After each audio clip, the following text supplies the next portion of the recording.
Hi guys, gagawa tayo ngayon ng beef tapa. Una, nalagyan natin ito ng Coca-Cola para mas bilis mapalambot ang ating karne ng bahay. Maglalagay ngayon tayo ng pineapple juice para mayroon tayong tamis at asim. Hindi na ako naglalagay ng calamansi. Ayan na po ang nilalagay ko.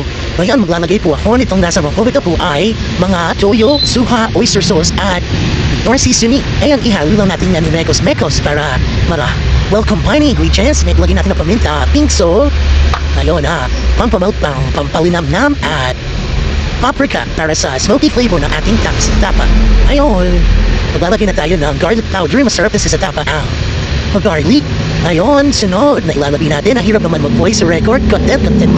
I think ibang kwan. As i-mix natin ng maigi yan. Ihalo ng maigi hanggang sa makita mo na wala ng bubo. Ilagay ang buong bawang. Sabi ko nga kanina, masarap ang maraming bawang. Ihalo natin ng maigi. Ilagay ang kalahating kilo ng asukal para sa tamis. Kasi kailangan natin na maglaban yung tamis at yung alat at asim sa tapa natin ang sakto lang na hindi matang-alat, hindi aangat ang tamis. Kasi pag matamis parang kusino na yung gawa natin yan. Kapag kaya nasobrahan naman sa toyo is alat can be masarap. Ito na. And low-rare, kinakalagay ko ng low-rare sa tapa kasi nababahungan ako sa tuwing niluluto ko siya. Yun lang talaga yung purpose yung sirasahan ng parang ang panguyasap kung may pagmagawa ko tayo. Yun lang hindi. Ngayon, ihalo natin ang maigi, i-mix natin ang maigi yan para kumapit ang mga ingredients.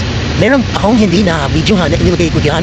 Naglagay ko ng baking soda para sa syempre, para lumapot yung sauce at yung pinaka-rason ko ba't ako naglalagay dyan is yung para mas mangin, mas mainit yung laman ng sarne at mas mabilis natin mapalambot. At sa magiging texture is yung akala mo matigas siya. Pero pag kinain mo siya, andun yung lambot.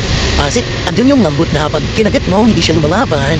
Malaking tulong nagta pag niluluto mo na siya. Yun yung secret ingredients ko na pwede kong sabihin sa inyo patulad sa inyo na mga gusto magluto ng tapa. Ito, yung niluluto mo na yan. Maglalagay ako na, ayun, minarinig na yan, sorry. Maglalagay ako na 1,000 ng tubig dyan, bago ko yan lutuin. Hanggang papakuluan ko hanggang sa matuyo siya. At pag natuyo siya, doon namin siya i-repa. Lalagyan namin siya sa freezer. Ngayon, kapag may order sa amin, kaya na mag-serve for 5 minutes na tapa. Microwave lang kasi namin yan. Safe po yan at hindi po yan masisirada sa freezer. 5 minutes kaya na mag-serve na tapos flow. Yung pinaka-advice na maganda kong sasabihin sa inyo. Tutuin niyo po, i-repack ilagay sa freezer. Pag lagi po sa freezer, kailangan po ng microwave para po mas mapabilis